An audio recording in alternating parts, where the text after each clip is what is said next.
मित्रों, सनातनी कैलेंडर के अनुसार अनंत चतुर्दशी का पर्व हर वर्ष भाद्रपद मास के शुक्ल पक्ष की चतुर्दशी को मनाया जाता है। इस दिन लोग व्रत रखकर भगवान विष्णु के अनंत स्वरूप की पूजा करते हैं तथा अपने हाथ में एक सूत्र बांधते हैं जिसे अनंता कहते हैं। अनंता बांधने के साथ ही इस व्रत की कथा का श्रवण करना भी अति आवश्यक माना गया है, नहीं तो व्रत अधूरा ही माना जाता है। चलिए अब हम इस कथा का श्रवण करते हैं। मित्रों, कौरवों से द्वैत क्रीड़ा में अपना सब कुछ हार जाने के पश्चात पांडवों को उनकी पत्नी सहित 12 वर्ष के लिए वनवास जाना पड़ा था। वनवास के दौरान पांडवों ने बहुत सारे कष्ट सहे, बहुत दुख भोगे। पांडवों के दुख से दुखी होकर भगवान श्री कृष्ण उनसे मिलने आए। तब युधिष्ठिर ने प्रभु से अपनी सारी पीड़ा कह दी और ये पीड़ा दूर करने के लिए प्रभु से कोई उपाय पूछा। तब प्रभु श्री कृष्ण ने कहा, हे युधिष्ठिर, मैं तुम्हें एक व्रत के बारे में बताता हूँ जिसे करने से तुम्हारे दुखों का नाश होगा। हे पांडुपुत्रों, तुम सभी विधिपूर्वक अनंत भगवान का व्रत करो। इससे तुम्हारा सारा कष्ट दूर हो जाएगा, तुम्हारे सारे संकट मिट जाएंगे और तुम्हारा खोया हुआ राज्य पुनः तुम्हें मिल जाएगा। प्रभु ने पांडवों को अनंत व्रत का महात्म्य बताने के लिए एक कथा भी सुनाई, वही मैं आप सभी को सुना रहा हूँ। प्रभु ने कहा, हे युधिष्ठिर, प्राचीन काल में सुमंत नाम का एक पुण्यात्मा ब्राह्मण रहता था। इनका विवाह महर्षि भृगु की पुत्री दीक्षा के साथ हुआ था। दीक्षा और सुमंत की एक संतान हुई जिसका नाम उन्होंने सुशीला रखा। सुशीला बहुत ही सुंदर और धर्मपरायण कन्या थी। सुशीला जब बड़ी हुई तो उसकी माँ दीक्षा का देहांत हो गया। दीक्षा की मृत्यु के बाद सुमंत ने दूसरा विवाह कर लिया। दूसरा विवाह उसने कर्कशा नाम की स्त्री से किया। इस कर्कशा का जो व्यवहार है वो सुशीला के प्रति कुछ ठीक ना था।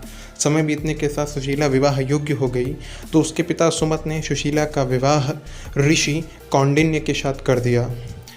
कौंडिन्य ऋषि जब विदाई के समय जा रहे थे तो एक परंपरा के अनुसार विदाई के समय लड़की पक्ष को दामाद को कुछ देना होता है, कुछ भेंट या उपहार। तो उस स्वरूप जब ये बात आई दान दक्षिणा की, तब कर्कशा ने अपने दामाद को कुछ ईंटें और पत्थर एक कपड़े में बांध कर दे दिए। कौंडिन्य ऋषि उनके इस व्यवहार से बहुत दुखी हो गए, लेकिन कुछ न कहा और अपनी पत्नी को लेकर चल दिए।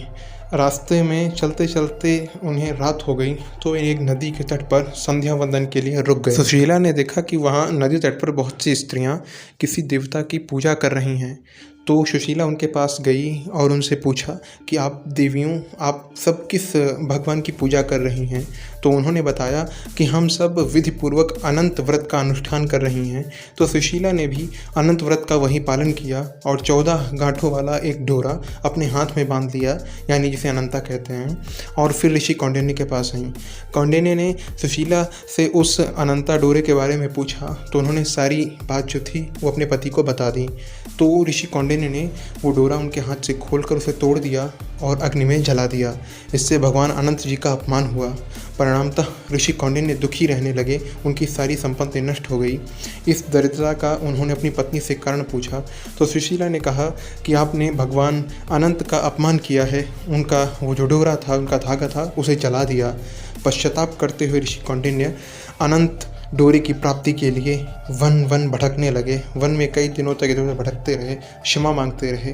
अंततः भगवान अनंत एक पर प्रकट हुए और कहा, हे कौंडिन्य, तुमने मेरा तिरस्कार किया था, इसी से तुम्हें इतना कष्ट भोगना पड़ा है। तुम दुखी हुए हो, अब तुमने पश्चाताप किया है तो मैं तुमसे प्रसन्न हूँ।